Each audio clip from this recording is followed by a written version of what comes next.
Olá, hoje eu venho dividir com vocês mais um pouco das minhas reflexões nisso que eu estou chamando de crônicas da quarentena. E hoje eu quero falar sobre a verdade, inspirada em recentes acontecimentos, não é? Porque a questão da verdade, ela ocupa o pensamento humano desde que o homem tomou consciência de que existe, da sua existência. Bom, eu não vou absolutamente nem ter veleidades, nem pretensões de discorrer aqui sobre vertentes filosóficas ou falar sobre a verdade em si mesmo, longe disso, não é? Porque se o grande filósofo Sócrates disse: eu só sei que nada sei, que sei eu, né? Muito menos ainda.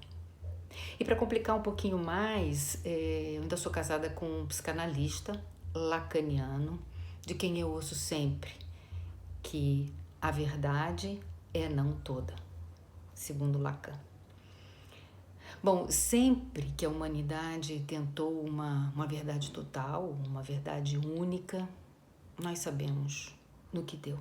As consequências foram trágicas, não é mesmo?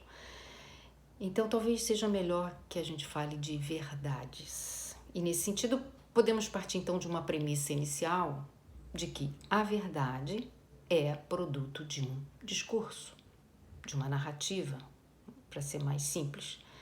E um discurso, ele não tem o mesmo sentido, muito menos o mesmo significado para todas as pessoas, não é? Para todo mundo.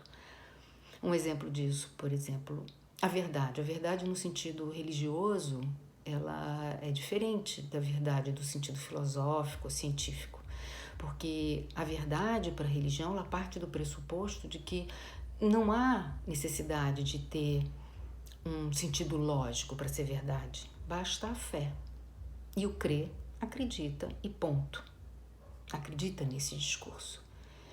Mas eu às vezes penso que é no campo do direito que a verdade se mostra mais como discurso. Porque vamos tomar, por exemplo, os julgamentos de júri, não é?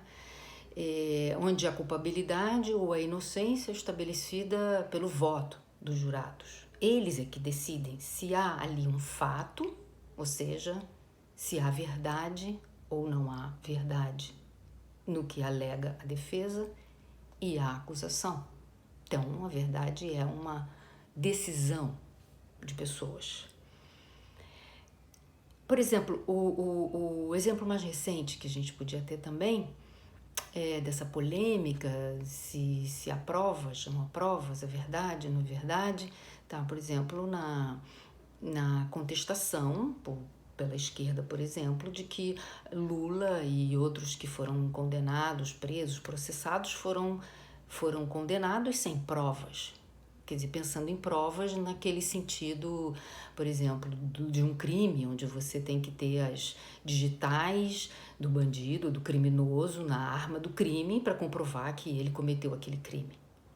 Enquanto, na época, o que havia, o que há ainda, né, é um arrazoado de evidências que, de modo lógico, ou seja, pelo discurso, condenam as pessoas. O Descartes, que é o filósofo que inaugura a ciência moderna, ele inaugura a ciência moderna porque ele traz a dúvida, não é? Ele traz a dúvida de se Sócrates diz só sei que nada sei, ele diz que cogito ergo sum, penso, logo existo, ou seja, a única certeza que ele tinha da sua existência era o pensamento, ou seja, a dúvida. Então, essa questão da verdade, da dúvida, do que é, do que não é, acompanha o homem.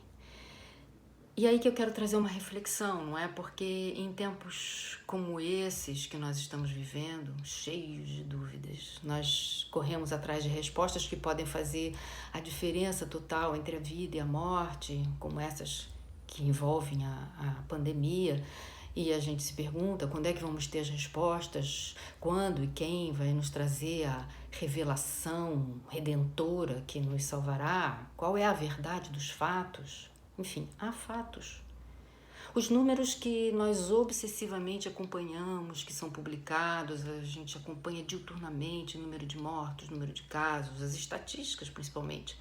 Todos sabemos que são vislumbres do que é o fato, isto é, se há fato, né? Porque além de subnotificações, há toda uma miséria social, com uma infinidade de invisíveis que teimam em atrapalhar nossos planejamentos maravilhosos feitos nos gabinetes. E há ainda possíveis sonegações de dados por questões políticas em todo o mundo, porque os números eles não são frios. Eles trazem embutidos dentro de si todo um enredo que pode traduzir um bom ou mau governo, um bom ou má política pública, enfim, em quem acreditar, não é? Mas para que se possa fazer um governo enfim, é uma forma de comando, ou de regência, ou de direção única, né, de um povo, de uma nação. Para que se possa contemplar um organismo social, nós precisamos partir de algum ponto, ou seja, de um discurso unificador e que aponte para uma ação única. Se os números que nós temos são esses, ainda que sujeitos à dúvida, vamos trabalhar com eles, é o que nós temos, enquanto não temos outros. Vamos usar técnicas de projeções que nos aproximem um pouco mais ou que reduzam um pouco mais a distância do que seria mais próximo de uma realidade ou de uma verdade, daquilo que a gente ainda não sabe. Então a gente aí tem que fazer uma opção, escolher mesmo. Qual é a nossa referência? Ou seja, qual é o discurso? Para a partir daí nós podemos formular alguma coisa e a partir daí agir. Essa escolha que os governos, as autoridades fazem o tempo todo. Assim como nós, na nossa vida cotidiana. O tempo todo estamos fazendo escolhas. Decidindo se vamos por aqui, se vamos por ali. E correndo os nossos riscos e arcando com as consequências dessas escolhas. Como nós vivemos em sociedade, nós não podemos ignorar o discurso que é capaz de nos unir. Do contrário, é o caos e cada um que vá por si.